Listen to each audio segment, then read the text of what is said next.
Today I'm going to be talking about the civil disobedience that took place in Arizona in 2010 in regards to the Arizona SB 1070 immigration law, which essentially enables the police to ID anyone who they're suspected of being an illegal immigrant, so basically anyone who's white or looks Hispanic.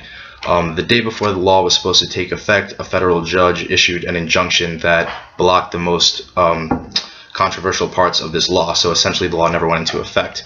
In regards to the readings, I think Rawls and Singer would approve of the civil disobedience that took place, which were people openly not carrying IDs, purposely getting the police to detain them and check them out, which really clogged up the system and made it very difficult for them.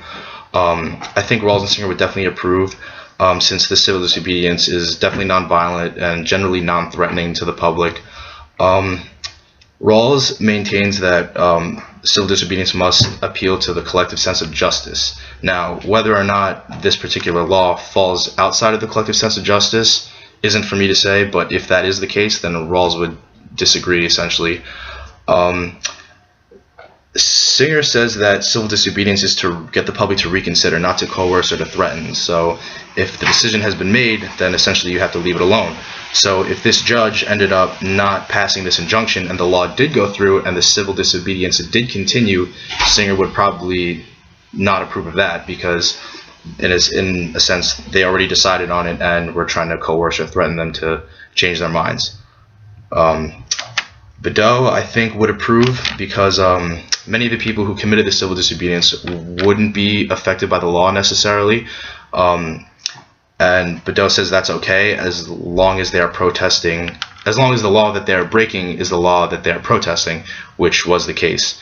Bedeau discusses Fortaw and Griswold, who have a much stricter view on civil disobedience.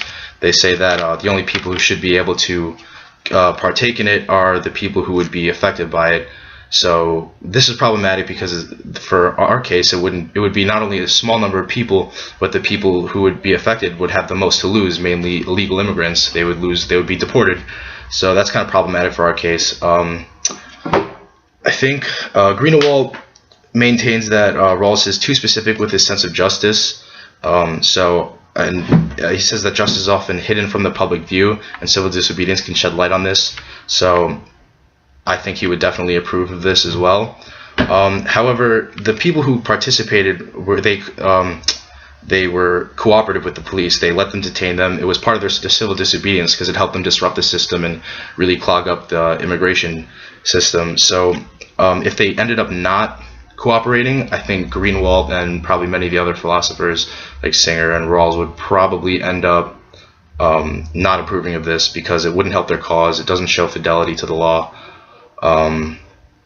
And that's about it. So thanks for listening.